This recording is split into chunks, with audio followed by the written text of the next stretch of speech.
नामक गंधर्व राज धृतराष्ट्र के रूप में पैदा हुआ था, उसका छोटा भाई पांडु के रूप में। सूर्य के अंश धर्म ही विदुर के नाम से प्रसिद्ध हुए। कुरुकुल कलंक दुरात्मा दुर्योधन कलयुग के अंश से उत्पन्न हुआ था। उसने आपस में वैर की आग सुलगाकर पृथ्वी को भस्म किया। पुलस्त्य वंश के राक्षसों ने दुर्योधन के 100 भाइयों के रूप में जन्म लिया था। धृतराष्ट्र का वह पुत्र जिसका नाम युयुषु था, वैश्या के गर्भ से उत्पन्न एवं इनसे अलग था। युधिष्ठिर धर्म के, भीमसेन वायु के, अर्जुन इंद्र के, नकुल सहदेव अश्विनी कुमारों के अंश से उत्पन्न हुए थे। चंद्रमा का पुत्र वर्चा अभिमन्यु हुआ था।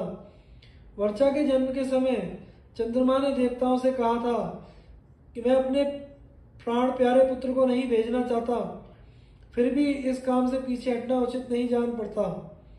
असुरों का वध करना भी तो अपना ही काम है, इसलिए वर्चा मनुष्य बनेगा तो सही, परंतु वहां अधिक दिनों तक नहीं रहेगा।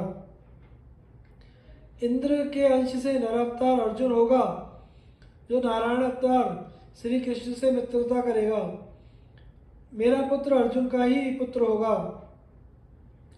नर नारायण की उपस्थिति न रहने पर मेरा पुत्र चक्रव्यूह का भेदन करेगा और घमासान युद्ध करके बड़े बड़े महारथियों को चकित कर देगा। दिन भर युद्ध करने के बाद सायंकाल में वह मुझसे आ मिलेगा। इसकी पत्नी से जो पुत्र होगा वह कुरुकुल का वंशधर होगा। सभी देवताओं ने चंद्रमा की इस उक्ति का अनुमोदन किया। जन्मजय वही आपके दादा अभिमन्यु थे। अग्नि के अंश से धृष्टद्युम्न और एक राक्षस के अंश से शिखंडी का जन्म हुआ था।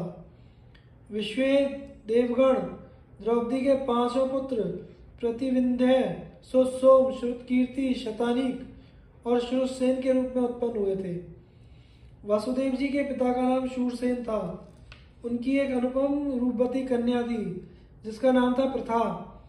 शूरसेन ने अग्नि के सामने प्रतिज्ञा की थी कि मैं अपनी पहली संतान अपनी बुआ के ही संतानहीन पुत्र कुंती भोज को दे दूंगा।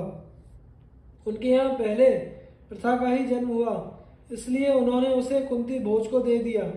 जिस समय प्रथा छोटी थी वह अपने पिता कुंती भोज के पास रहती थी, अतिथियों की सेवा सत्कार करती थी। एक बार प्रथा ने दुर्वासा ऋषि की बड़ी सेवा की। उसकी सेवा से जितेंद्रिय ऋषि बड़े प्रसन्न हुए। उन्होंने प्रथा को एक मंत्र बतलाया और कहा,